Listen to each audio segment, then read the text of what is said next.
যেদিকে দুচোখ যায় শুধু লাল আর লাল। খোলা মাঠ জুড়ে শুকাতে দেওয়া মরিচ আর হাট জুড়ে কৃষক পাইকারদের হাটটাকে সরগরম পুরো এলাকা। নৌকা আর ঘোড়ার গাড়িতে করে চরাঞ্চল থেকে আসছে বস্তা ভর্তি শুকনো মরিচ। গাইবান্ধার ফুলছড়ির ঐতিহ্যবাহী এই মরিচের হাট এখন উত্তরাঞ্চলের অন্যতম বড় কৃষিপণ্যের বাজার। ফুলছড়ি উপজেলার গজারিয়া ইউনিয়নে প্রতি সপ্তাহে শনিবার ও মঙ্গলবার বসে এই মরিচের হাট। সকাল থেকেই ট্যাংরাকান্দি, মোল্লার চর, খোলাবাড়ি, ফজলুপুর, উড়িয়া, এরেন্ডবাড়ি, সাঘাটা ও সুন্দরগঞ্জ সহ আশেপাশের চরাঞ্চল থেকে কৃষকেরা মরিচ নিয়ে আসে। পাশের জামালপুরের দেওয়ানগঞ্জ ও বকশীগঞ্জ থেকেও আসে পাইকাররা। আমরা চরে মরিচ আবাদ করি, খুব কষ্ট করে নিয়ে আসি ফুলছড়ি হাটে বিক্রি করার জন্য। নিয়ে এসে বৃষ্টি হলে রাখার জায়গা হয় না, সেই জন্য আমরা সরকারের কাছে আবেদন করব একটা সেফ ঘর যেন আমাদের জন্য দেয়। আর আবেদন থাকবে আমাদের খাজনা যেন কম না এই ফুলছড়ি হাট। ভাই অবস্থা, আমরা চরের মানুষ মরিচ আবাদ করি, যদি ফুলছড়ি হাটে মরিচ নিয়ে আসি, বৃষ্টি হলে আর এলে মরিচ বেচার মতো কোনো বুদ্ধি নাই।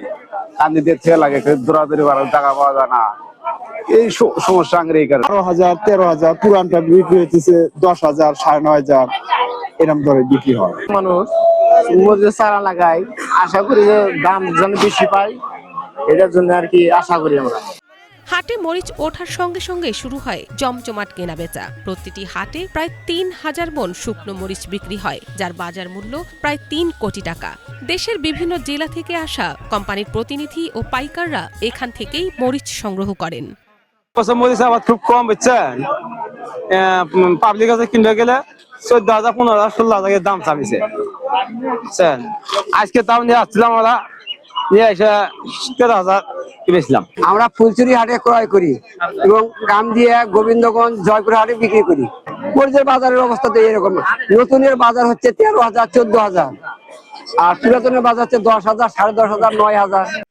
চলতি মৌসুমে প্রতি মণ শুকনো মরিচ 11 থেকে 13,000 টাকায় বিক্রি হচ্ছে। তবে গত বছরের তুলনায় এবার ক্রেতা কিছুটা কম বলে জানান কৃষকরা। তারপরও ফুলছড়ির মরিচের গুণগত মান ভালো হওয়ায় দেশের বিভিন্ন জেলায় রয়েছে এর ব্যাপক চাহিদা। ফুলছড়ির একটা যে বাজার আছে, যেটা বিখ্যাত মরিচের হাট, যে হাটে কৃষক মরিচ বিক্রি করে।